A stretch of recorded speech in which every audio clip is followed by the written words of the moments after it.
where he was awarded the Future Finance Award, Lifetime Achievement Award.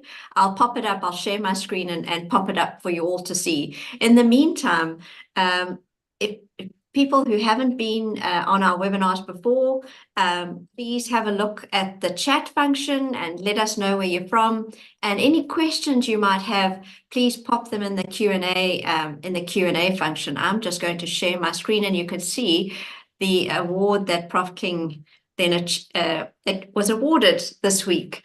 So Lifetime Achievement Award. And certainly Prof King hasn't only impacted accountants and auditors around the world, and with their thinking and as you say, finance for the future, it's also in terms of the governance of organizations. Now, as you know, that all of this experience doesn't only come with the lovely lessons of what has worked, it also comes with those things that haven't worked.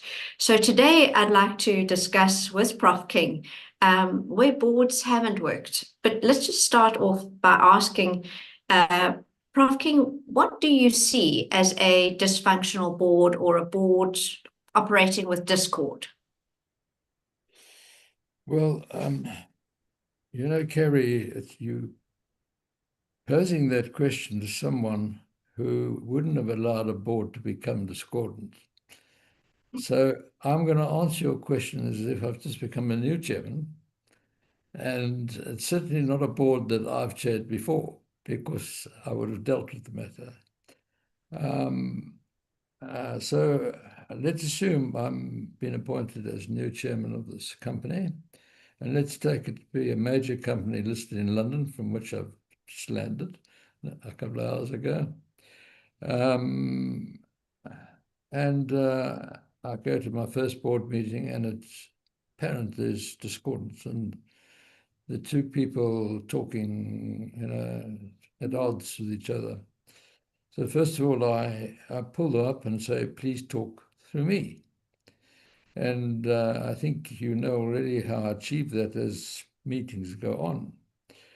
But I would have looked at the company's MOI before I accepted the appointment as a director. And certainly, or articles of association, it's called in some jurisdictions. If it didn't have a clause in there that the board has the power to remove a director, I don't think I would have taken the appointment, because otherwise you've got to go through an extraordinary general meeting, and there may be some linkage between some major shareholder and this person is causing the discordance. And you're not going to get rid of him anyway. So it's very important, as I've advised many companies around the world, to write into their articles or memorandum of incorporation, as it's known here in South Africa, that the board has the power to remove a director. So the first thing, as the new chairman, I would approach with the power to remove a director. That's the first thing.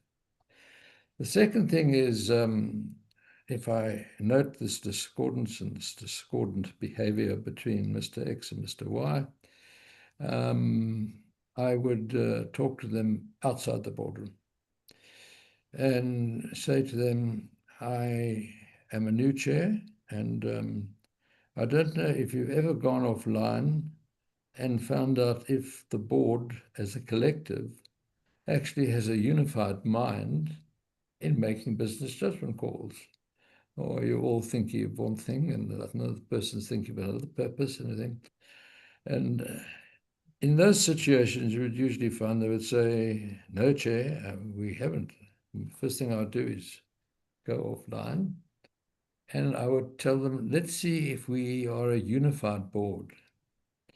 What is the purpose of the business of this company? And to really get them to understand what the purpose is and to agree a purpose.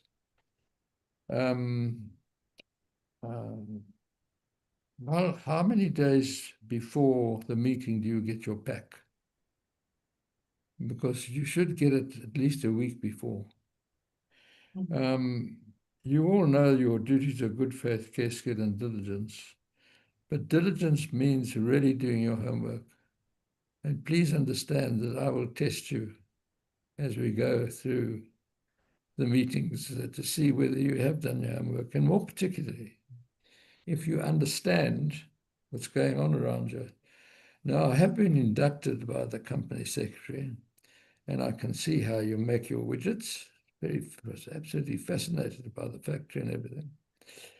And so anyway, we've got a board meeting in a month's time, and there's a very important issue about buying a new piece of plant to make the widget at a different angle or whatever it is.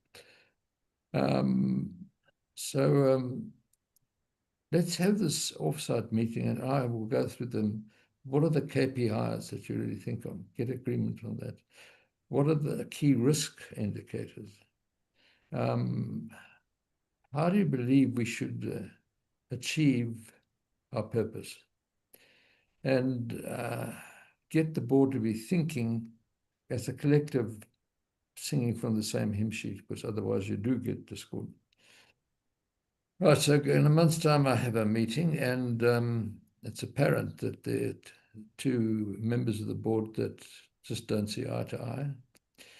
And they start talking, at the end of the table, across the table, and being disruptive in the meeting. I, of course, will pull them up and say, you speak through me. And the purpose of that is that you don't have this chat going across the table. And I will then come to that board issue to make widgets now at an angle, and the 30-page management report. And I would have phoned you, Carolynn, that say, you remember that board?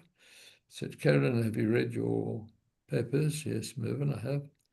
And I would say to you, well, I want you to go to it in greater detail, because when we get to that issue, I'm going to call on you to talk about it. So just start the discussion at a more informed level than just the management report. And then go around the table and talk about it for, say, 45 minutes. And then I would say, I think the board is inclining to make a decision X. Do you agree? Yes, Chair. Yes, Chair. Yes, Chair. Yes, Chair. Then I will just pick on one of the discordant persons, and I will say to him or her, will you please explain to me in great detail why you voted in favor of this? Yes. Now, if that person has not been diligent, has not understood that management report, has not understood the more information that Carolynn has put before the board through her research, he obviously is not carrying out his duty of diligence. And not to understand and to make a decision is a fraud on the company, because as a director, you are a guardian of the company's assets and its business affairs. And you should, in good faith, be doing something in the long-term best interest of the health of the company. And so I would ask that person to explain to me why they voted yes. Now, if they haven't understood all this, they'll sit there with 2 rows of teeth and with great embarrassment. And certainly I can tell you the level of homework starts improving in the board. And people don't just talk across the table. They really do talk through me, and I control the meeting. But if the discordance continues, I would go offline with these 2 persons and say, X, why are you disagreeing with Y all the time about this A issue? So X will say this, that, and the other thing. And I said, why? What about you? And I would ask X, do you know who nominated you to be a director? I think so. And so ask the other one, do you know who nominated you? No. And I will check that with the nomination chair of the nominations committee.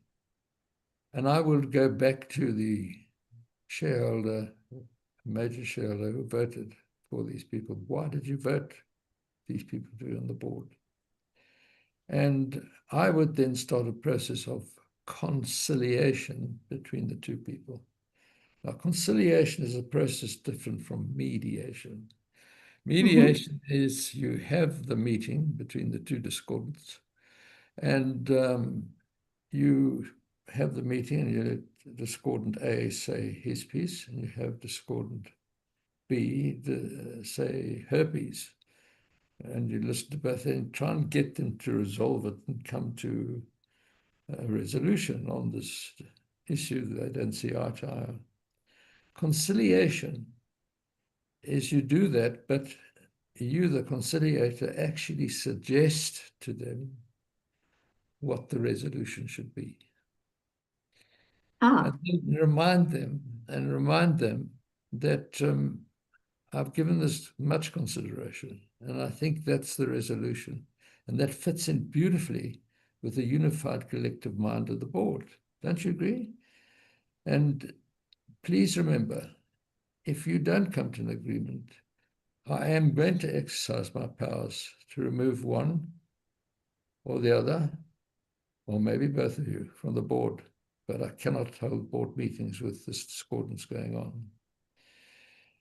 And I find, Carrie, I have had discordance on boards, but it's a board that I said, that's right, let's approach it, that it's not a board that I have been, I just arrived at, not a board I've been sitting on, because it wouldn't happen. But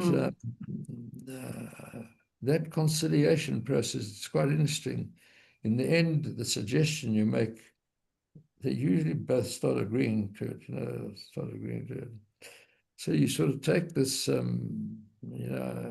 my thinking is superior to yours, sort of away from the both, and you give so you actually suggest the answer and they come to an agreement, and then you carry on. But if, of course, the discordance continues, then you exercise your power at the next board meeting, and you talk to major shareholders to say you're exercising your power under the Memorandum of Incorporation or the Articles of Association, and you're going to remove it, and the shareholders, of course, can react to it or not.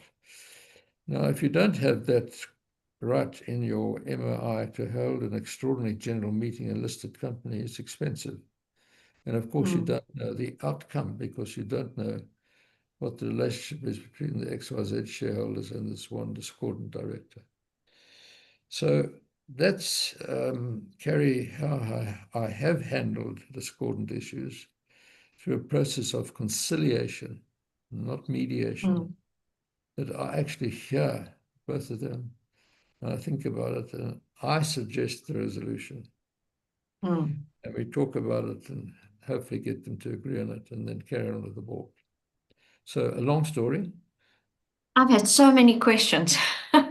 So let me go to, first of all, to Gary Parker. If removing a director is the board's choice and one is removed for disruptive behavior, what happens if the removed director has valid opinions? So in other words, the chair is actually using their power okay, maybe that's the first question. Is it the chair that decides, or is it the board that decides? It becomes an item in the next board meeting. It's the whole board. The Okay. board has the power to dismiss, not the chair. The chair calls and at the next meeting, you have agenda item, removal from the board of the Brown. And it's so the chair can't hold a power over the directors and then force the directors to do what the chair wants. And then I guess the second part of Gary's question then is about the what happens if that director really did have valid opinions and now they've been removed? You mean it turns out that the resolution, in hindsight, and with hindsight, he had a point. Well, I think then it has to be absolutely, I would acknowledge it as the chair and say to Peter Brown, whatever his name is, Peter, you did have a point in this, and it's a pity that we couldn't see eye to eye on this issue. But my conciliation was to try and get the resolution between you and Jack. I mean, you couldn't have you and Jack arguing across the table all the time. But it's a valid point, and I'm going to raise that at the next AGM, that actually you did make a valid point. And I'm certainly going to discuss the next board meeting, and we'll take it into consideration. So take it under consideration. So, but certainly you don't, MI doesn't give the chairman the power to do it. The board has the power to do it. I have had the misfortune of being in meetings where a chair, not a chair, a director, I was a fellow director, completely, well, actually I was an observer of the board, and a director completely lost it and just started banging his head on the table. And completely, yes, unbelievable. So it wasn't, so you could have a look at my CV. It wasn't one of the boards that I mentioned on my CV. But what do you do in a case like that? As a fellow director, I just look at this and it was, you never think that that kind of behavior happens in a boardroom. Well, of course, the chair has to take control of a situation like that. And I'll never forget when I was asked, when APSA, if you remember, APSA sold interest in Barclays. And Yes. Barclays sent out a whole legal team, I mean, and the arrangement of the rearrangement of the shareholding was a document as thick as this rearrangement process. And they asked me to chair the meeting. And about, I would say about 200 people turned up, shareholders. And the meeting started like this. I welcomed everybody to the meeting. And I said, I've been appointed by the High Court in Witwatersrand to chair this meeting. It's a rearrangement of shareholding will result in APSA acquiring all the interests of Barclays here in South Africa.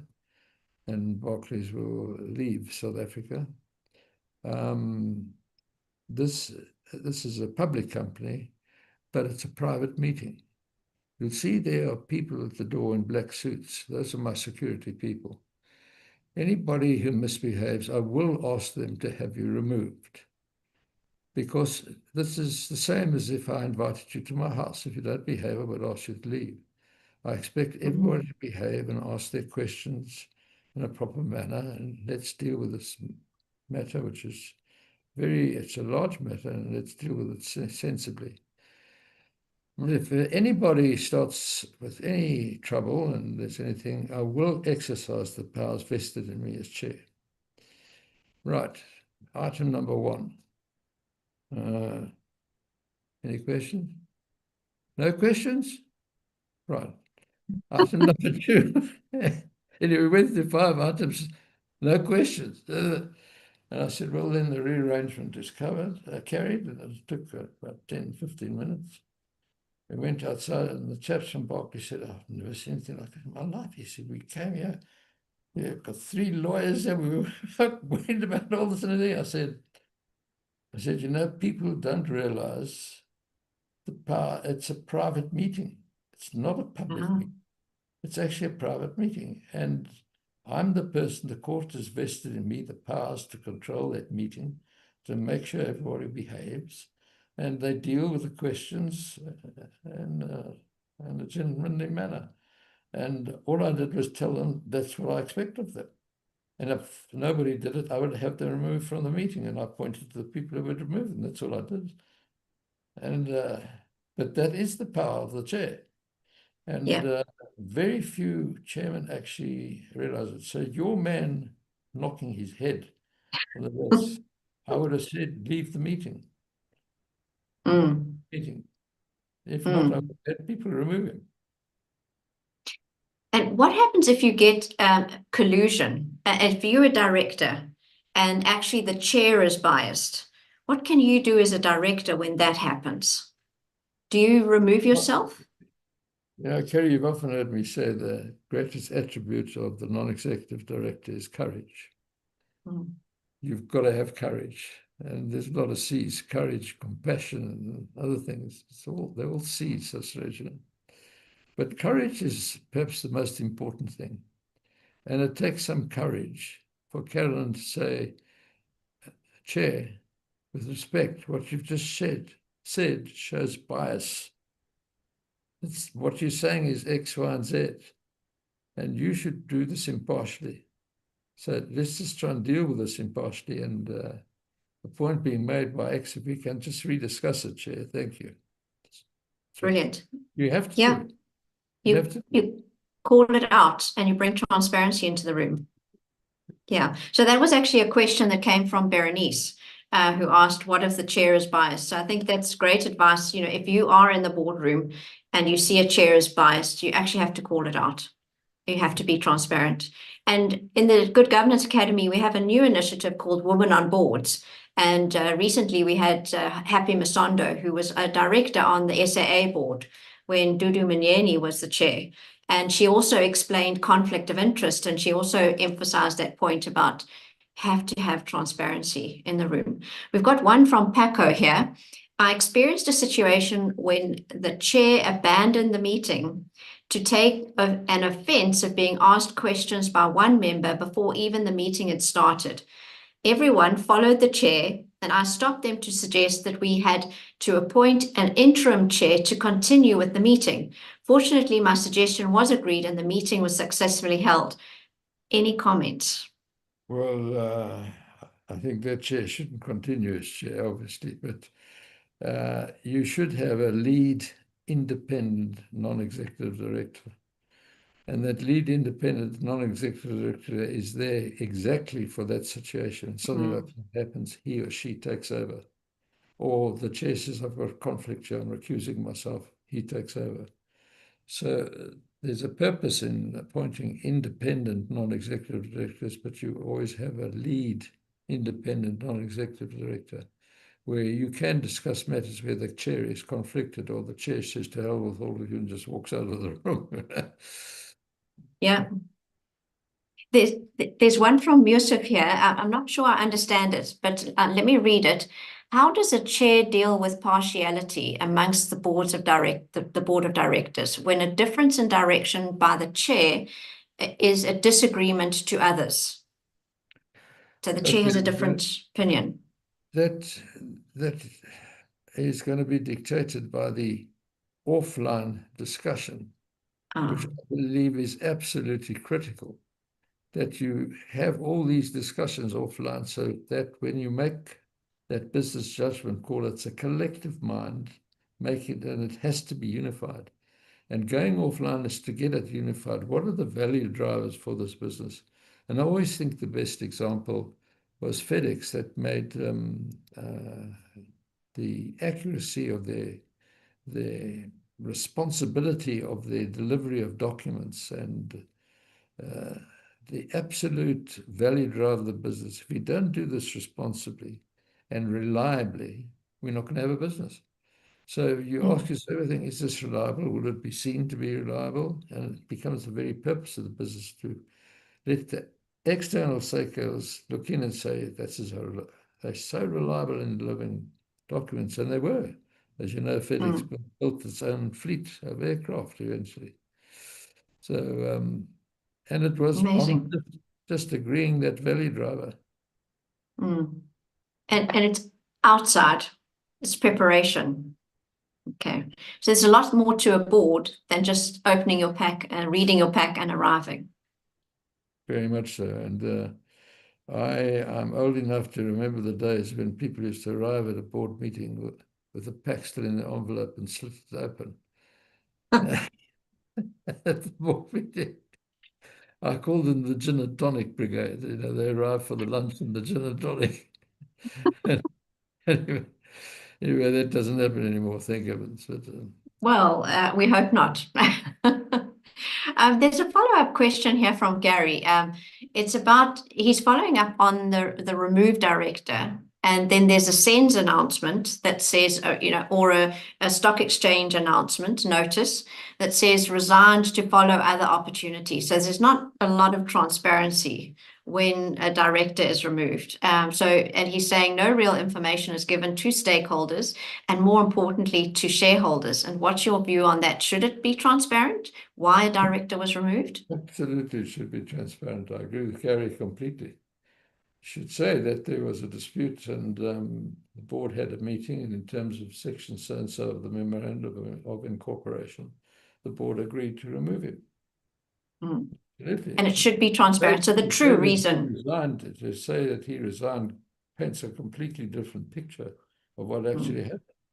Because he didn't resign. He was made to leave. And wasn't left to pursue other opportunities. Well, actually was made to leave. Absolutely. Thank you. And here's one from Edmund. Thank you for the informative session. Can you expand on the role of the lead independent director on the board and the relationship with the chair and the board, especially in the event of discordance? Well, you mentioned a little bit about it, but yeah, if the chair for any reason can't carry on through conflict or whatever happens, or he feels there's a bias arising in his own mind because of something that's happened, well, then he should recuse himself, and the lead independent director should take over. And that's why of the independent non-executive directors, you appoint your lead independent. He's there to take over when the chair just cannot continue for whatever reason. Thank you. Haley asks a very interesting question now. This is about the out of board work. Is there not a risk that the offline discussions will result in a groupthink or, I guess, lobbying, may also prevent from robust discussions taking place in the actual board meeting? Yes, offline discussions may become lobbying. No, what you're doing is deciding the mental tools on which you're going to actually discuss an issue. So you agree the purpose of the company. If you don't have purpose of the company agreed, well, then you haven't got a unified collective mind. I mean, you think you one purpose, I'm thinking another purpose. And that doesn't give quality decisions. So that board's got to agree on the purpose. It's got to be one mind on the purpose.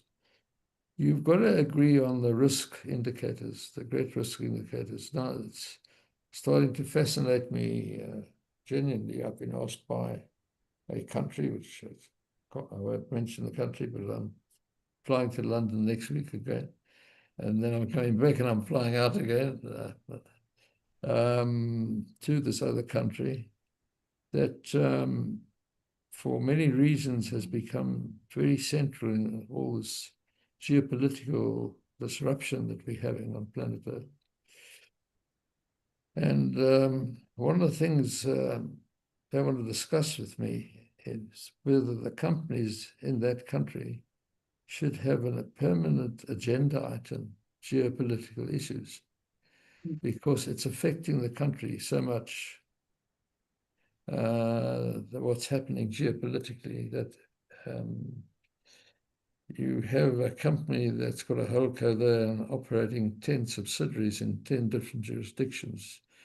One of the things that it will happen, and which is bugging me at the moment, is that you're going to have different standards of sustainability reporting, for example. Now, already there's compliance panic about sustainability reporting because people don't know what data points do I need, or how do I source what I do, and which standard is my regulator going to choose. And so there is compliance panic going on out there at the moment. And so add to that, if you want a bit of spice, add to that geopolitical disruption, and you've got problems there in the boardroom because your supply in another jurisdiction has to, let's say in the next 2 years, comply with a standard different from the standard that you've got as a whole co. And but you've got to line these things up for consolidation purposes up at the top. And it's going to be absolutely, well, you've heard me say this before, Carrie, it's an eaten mess at the moment because mixed rifle. I mean, you've got India's now told everybody to go to blazes, and they've developed their own standards. Yes. Got the Chinese developing standards. You've got, and that's must be what 1/3 of the world's population, China and India together. Yeah. Then you've got the EU just on their omnibus project, diluting their double materiality standards because it was too voluminous. You've got the ISSB still developing standards. The next standard is on nature and biodiversity. You've got people choosing different audiences. Mm-hmm. And you've got people thinking, well, if they tick the boxes of the standards of the ISSB, for example, then they've discharged their duty of accountability. Well, it's not so. Because by definition, the general legal definition is anything which is material, meaning that it's a matter which could influence the mind of the user, whether he or she will continue granting credit to the company or not, for example, should be disclosed. And if you don't disclose it, it's a criminal offense. And of course, you could also be liable in damages to the company. Mm-hmm. So it's interesting that some companies have got this sort of thinking that, well, the ISSB follow those standards, and now we're going to follow the ISSB standards. So we must get this ready to get our data points going, et cetera, and we follow those standards. End of story. It's not the end of the story. And they've got the principle of interoperability, which, as you and I have discussed, you more informed than I am, that it's actually an IT term where the two systems can't speak to each other. So you actually develop words so they can speak to each other. So interoperability has now been introduced into sustainability issues, so that if there is something which you think is material, well, then you don't take a GRI standard and stick it in, to deal with it, because the outcome is adverse to the environment and it's not financial, which is their audience. So it's becoming a real eaten mess, and people have gone into compliance panic mode. Can I try and understand this? So it's the board of the multinational, and you're trying to consolidate your sustainability reporting, and you've got perhaps you've got, executives or even directors from different jurisdictions. You've got these companies reporting up with what's material according to their standards of compliance. So they're disclosing, and now you're having this debate in your boardroom, and you've got different perspectives, and those perspectives because of the jurisdictions are actually in discord. And now this holding company is having to report on what's material in their eyes to what's sitting in all of these subsidiaries. Their regulator. The only thing they can and do, their regulator. so the only thing they can do is follow what their regulator has regulated. They have to do, and add the things that as additional information in their accountability. So actually, the Nothing else board, they can do. yeah, That's why I've been talking to, I regard as the three major. At the moment, the SEC still has to stop with its directives and start drawing standards. But at the moment, the CSRD, the ISSB, and the GRI are the three major standard setters for sustainability. And I'm trying desperately to get them to align, to talk to each other and try and align it. Because if we get alignment, it's one step further to getting a global comprehensive corporate reporting system, which would make things easier for comparability in mergers and acquisitions, and of course make decisions more expeditious in the capital markets of the world. So it really would be a positive thing. And so if I can get that right, I should get another Lifetime Achievement Award. It will maybe take another lifetime to do that. But we can only start. I've been trying for the last 3 years. I have got them talking to each other, but to get some kind of answer. So getting back to the discord in the boardroom, so that isn't a discord, actually.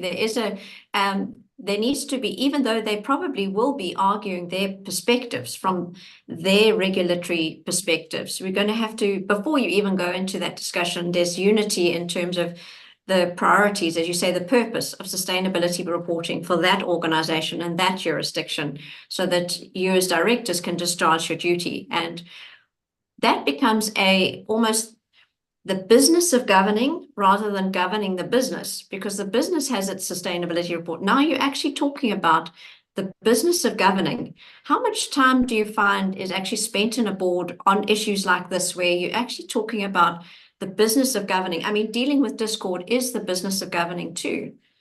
How much time generally? What is going to happen, Terry? You're going to spend more and more time on that because of the lack of the standard setters to actually come into alignment.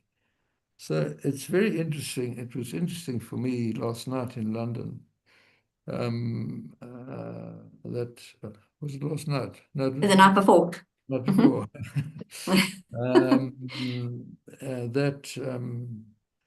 The big three standard setters were all present at this award ceremony. And I spoke to all three of them, grabbed the opportunity. And the one of them said, and I won't say who it was, said, the trouble is that our foundations are different. Our foundation is the activities of the company and how that impacts on the three pillars for sustainable development: the economy, society, and the environment. The other one looks at the economy, society, and environment and how it impacts from the outside onto the value of the company. They said, how can we get those foundations together? Well, just agree, which I think is correct, that sustainability, like a coin, has two sides. It's both inside out and it's outside in. It's just a reality. And once you accept that, the two of you can work together. And, anyway, we had an interesting discussion. But then something else, we moved on. But I think that is the answer. Yeah. You've just got to accept that it's like a coin. It does have two sides.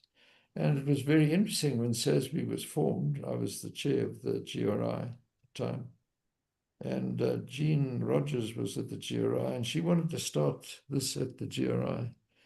And she and the then chief executive, Ernst, who unfortunately died of an aneurysm a year later, so just couldn't see eye to eye. And she left, went back to America, and we're in San Francisco. She started SASB. And SASB, as you know, has got then did standards for 77 different industries. So it's industry specific. That's the first thing.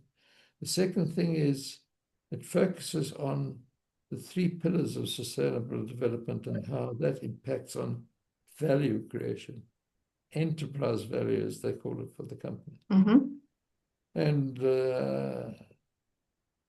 as if nothing happens, there's no impact on those three pillars on the activities of the company. But of course there are.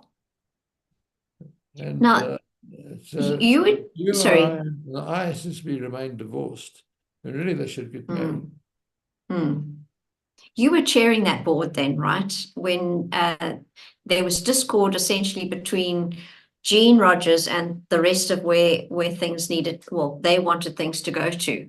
Now, is that a management issue because she was at a management level? Do you leave that to the CEO, or does the board actually get involved in that kind of significant move? Was the chief executive. And this Sorry, who was? Ernst was the chief executive. Oh, yes. Jean was one of the senior managers and was on the board. No, I can't remember if she was on the board. Anyway, she was a senior manager there, and she had this idea. And I thought it was really worthy of consideration. But she resigned and went back to America and started. So we really never got to a board discussion, which is a pity. Maybe we could have resolved it there and then. But talking about there should be a merger between, or FRS should acquire GRI. Try and bring alignment.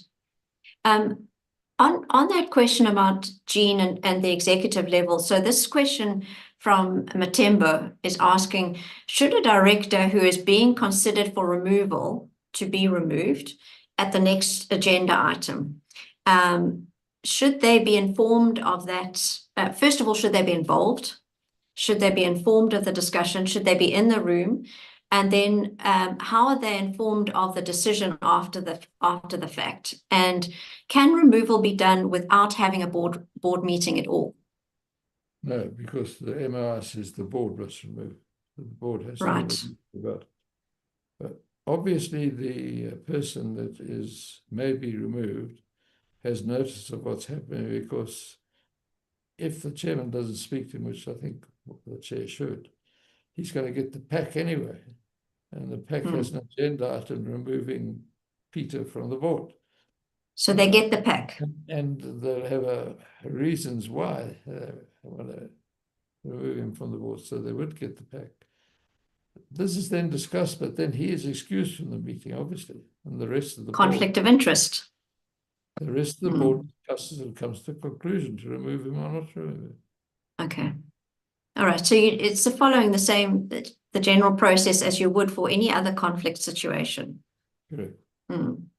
Mbali Mjeni says, in your experience as chair, how have you dealt with the issue where two executives present conflicting information in a meeting? Now, I think from the board agenda discussion webinar, we had a little bit of that discussion. Well, if it's conflicting information, it may warrant that the meeting is adjourned. It may be so critical. If it's not that critical, you certainly, it must be discussed at the next meeting. And there must be some research done on it, and you get the management to report on this issue. And you have to discuss the next meeting. But obviously, if it's informative and it's pertinent to the business of the company, then you must discuss it.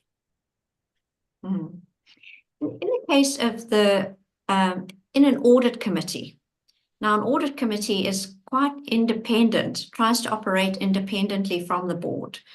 When there's dysfunction that happens in the audit committee, what is the chair of the board's role and extent of influence over an audit committee? Well, the chair of the board has no control over the audit committee. He, of course, can attend the meeting as an observer. But you should have an independent chair, which is usually one of the independent non-executive directors becomes the chair of your audit committee. So the chair of the board just cannot sit and overrule the chair of the audit committee at that meeting. But if something comes up there which is really critical, then in the audit committee report, I would imagine that critical thing would be reported and it would come up to the board for discussion, contained in the audit committee report. If you're sitting as the board chair on that audit committee and you see dysfunction happening, you can't really say anything in that meeting, can you? You can. You can try and resolve it, but if you can't, you must put it in your report and it comes up to the board. And the audit committee report. So the chair, basically, would you ever take the audit committee chair aside and provide them with some guidance? I would say it's depending on what that issue is. I wouldn't like to influence, what the board is going to decide once they've got the whole report and the story of this information. And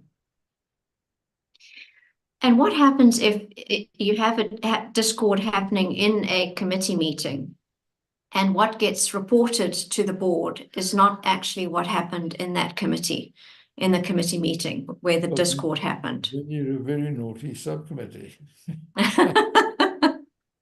Right. You haven't reported what's actually happened. I mean, something which is discordant, you should absolutely report up that there are two views on this issue, and they're clashing. So you should report that so that the board is absolutely informed, and then the board can think about it. But you can't just keep quiet about it. And if the chair knows that that happened and the committee has been naughty, how does that get resolved? Well, I think the chair of the audit committee is actually that's a form of intellectual dishonesty. You think about it, and I think it's a matter for serious discussion by the chair of the board and the whole board as to whether maybe we change the chair of the audit committee, because that's really intellectual dishonesty not to give both sides of the story, just one side of the story. Absolutely. And this is where bias creeps in as well, is it? And courage, as you say, to actually call it and to be transparent. Absolutely. Let me find another one here. Okay, well, this one is a bit like that transparency of the resignation. So here it says, should there be transparency? Moketsi says, should there be transparency where an NED resigns due to persistent chairperson's bias? So we can think of examples in well, public and private entities where the chair is clearly perhaps conflicted, and then an NED or more than one NED resigns. And should there be transparency in terms of why they resigned? Well, that shows courage on behalf of the NED. Let me just say that it happens mostly in our companies that are state-owned, because the companies usually created not in terms of the Companies Act, but by statute, becomes a company and becomes an entity in law person. And usually they have a term in that statute which says that the government as the sole shareholder, will nominate the chair and the CEO.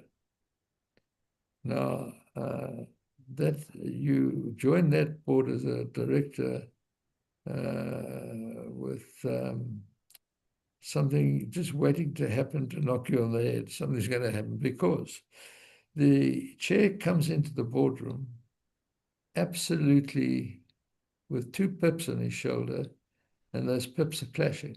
Comes with the pip as sole shareholder and leader of the board. Well, you can fight the chair, but you can't fight the whole board. You can't fight the shareholder, because the shareholder in the architecture appoints the board. So, so there's conflict immediately. Then the shareholder also has the power to appoint the chief executive.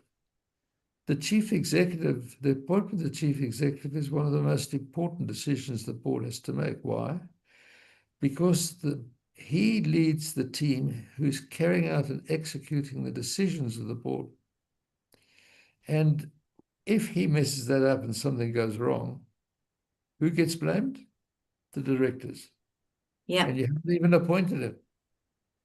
So it's a complete undermining of. It's a misalignment completely. And you start off, and this is what infuriates me about entities in the state, that they start off badly governed. Just by their constitution. You cannot get it right that the shareholder appoints the chairman and the chief executive. It's patently incorrect. You're mixing authority with responsibility. That's what you're doing. Yes, yes, absolutely. And as you say, specifically in controlled entities. I know we've got 10 minutes left, and there's lots of questions still, but I just want to ask one specifically, because as you're talking now, there's a knife edge, and we mentioned it a little bit last time around the strategic transformation, is when a chair, it's facilitating versus leading versus being the head of, as a chair's role. So you're saying, on conciliation, you're putting forward a position, trying to solve the problem. you are being transparent and identifying things. There's a lot of leadership that a chair is providing, a lot of research, formulating how the board should operate, working through you, and in terms of the discussions. What is that fine line between being the head of the board, as in the board defers to the chair, especially when the chair is given the casting vote, and actually leading and facilitating the board? How would you guide us in terms of that real knife edge? One of the most important things of a chair is to be a good listener. He or she should be the last person to speak on an issue, because when he speaks on an issue, he's got authority, and it colors the thinking of everybody around the table. So he or she should be the last person to speak. But gathering all the information and make sure you squeeze the lemon absolutely, there's no juice left in the board. Then you can express a view. But until then, you don't express a view. You keep it to yourself, because it does color the thinking then of the board. Yes. And so the important thing is to be a good listener. I mean, it's one of the critical things of a board. The other critical thing of a chairman is to be a bit arm's length with his directors, although he's got to be collegiate.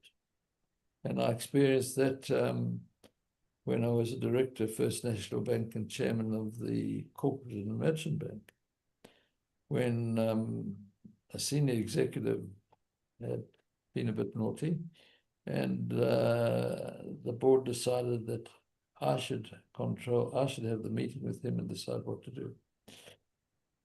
His wife and my wife were friends, and they played bridge, and I'd been to his house for dinner, he'd been to my house for dinner, and it was one of the most painful things I had to do in my life.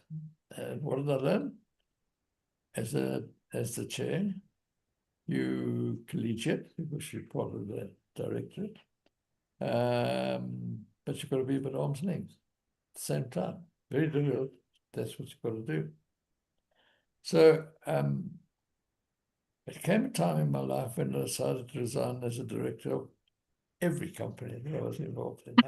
I became a patron of things, but not a director, because I just didn't want to color people's thinking. But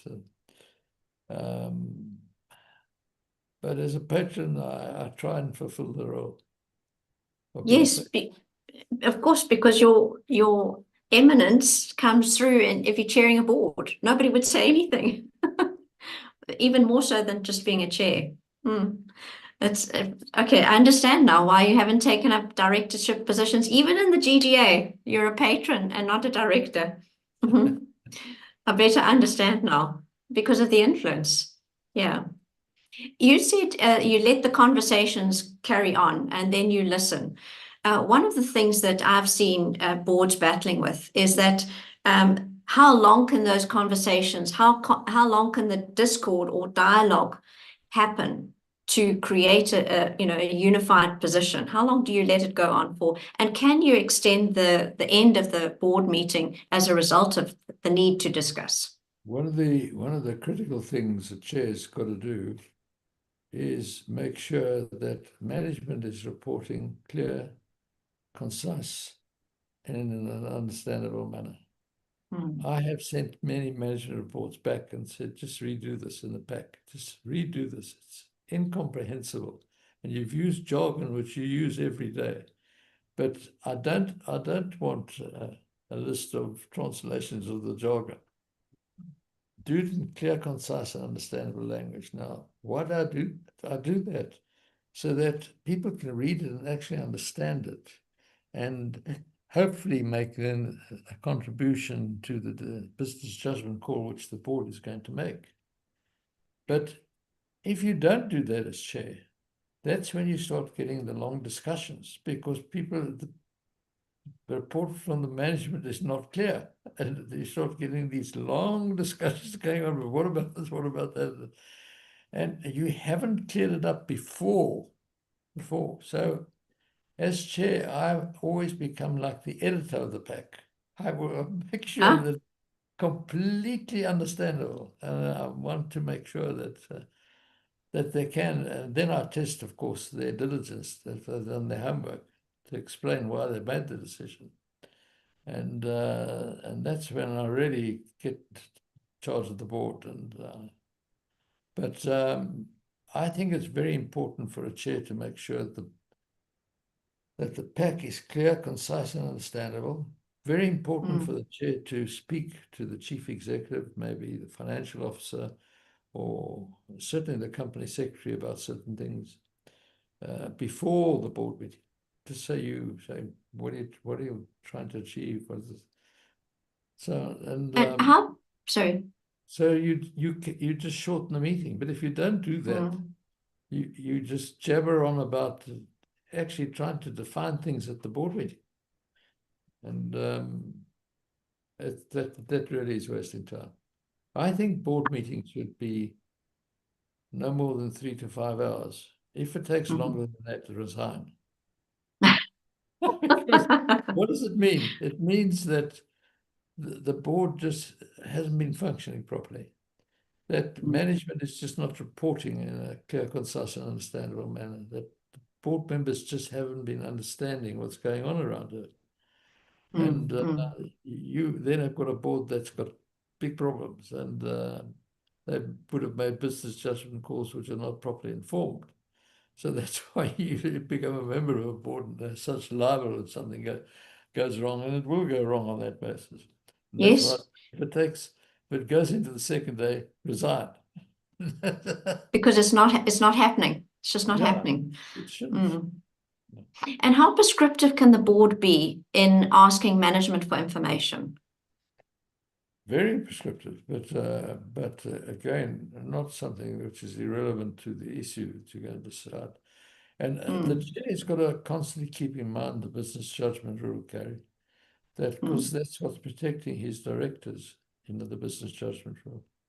That he's got to make sure that as much as possible, objectively, they've got all the facts. So certainly, companies that I've chaired, I ask them to sign a document they've got no reason to believe there's anything in conflict with that's on the agenda. And thirdly, to make sure the decisions you make are rational business decisions at that time in those circumstances. Now, it's very interesting that I think today you should ask the question also to ChatGPT research and get an answer, because 4 years down the line, it's going to be even more sophisticated. And they will go to ChatGPT and say, did you think about this question or that question? So I think every board today should go to ChatGPT research and put the issue to them and give as much context and detail as possible, and wait for 25, 30 minutes and you get an answer. And there may well be something there that you haven't thought about. And because you can take poison of it if that decision you've made turns out to be harmful to the company 4 years down the line. The directors then will go to ChatGPT and ask that question and say, but did you consider this at the time, Mr. King? No, we didn't. Because everybody's got a reference library at the fingertips nowadays. Absolutely, absolutely. So you should be able to get that information. It should be available to you, and then obviously apply your mind on top of that information, because it could be these, I'll give you a great illustration of that. Happened to me the night before last night at the award ceremony when I was awarded this Lifetime Achievement Award. They said they've got 10-minute video about my life they're going to show. So I thought, I haven't spoken to anybody about it. But they took the book written by David Williams, the Corporate Revolutionary, fed it into ChatGPT, took out the highlights, and got pictures of me at various times, and did a 15-minute video about my life. Quite extraordinary. Fantastic. Well, if we can get our hands on that, I will put it on the GDA website, because that would be fantastic. It would really be lovely. And we can add all the summaries of your Corporate Revolutionary webinars that we've hosted as well. add that in. So that sounds brilliant.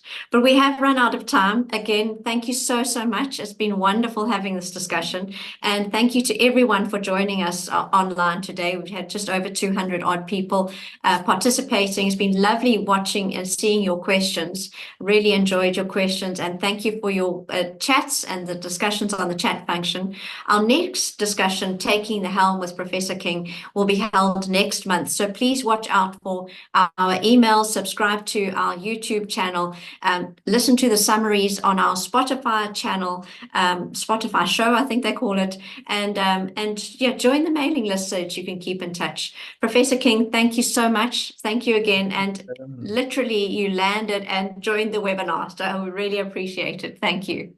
Thank you very much.